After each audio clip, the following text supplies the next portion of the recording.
బెంగళూరులో ప్రజాప్రతినిధులను చంపేందుకు ఉగ్రవాద సంస్థలు లష్కర్-ఏ-తోయిబా, హుజీ పన్నిన కుట్ర మూలాలు హైదరాబాద్ లో ఉన్నట్లు కర్ణాటక పోలీసులు గుర్తించారు. బెంగళూరు, హుబ్లీలో ఆయా సంస్థలకు చెందిన 11 మందిని గురువారం అరెస్టు చేసిన క్రైమ్ బ్రాంచ్ పోలీసులు శుక్రవారం హైదరాబాద్ లోని కుట్రదారులను గుర్తించారు.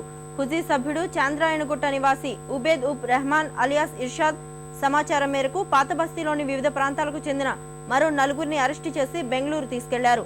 అందరూ ఉగ్రవాద సంస్థల ప్రతినిధులతో సంప్రదింపులు జరిపేవారు. వారం క్రితం బెంగళూరులోని హుజీ సంస్థ సభ్యులతో మాట్లాడి నేతలను చంపేందుకు కుట్ర పన్నినట్లు పోలీసులకు ఆధారాలు లభించాయి. వీరి గురించి మరిన్ని వివరాలు తెలుసుకోవడంలో సహకరించేందుకు ఇద్దరు హైదరాబాద్ కౌంటర్ ఇంటెలిజెన్స్ అధికారులు గురువారం అక్కడికి వెళ్లారు. ప్రజలు ఎలాంటి భయభ్రాంతులకు గురికావద్దని కర్ణాటక హోంమంత్రి అశోక్ భరోసానిచ్చారు. ఈ మేరకు కేంద్ర హోంమంత్రిత్వ శాఖకు లేఖ రాసి సాయం కోరారు.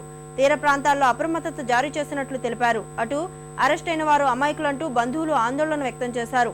తప్పుడు కేసులు పెట్టి ఇరికించారని అంటున్నారు.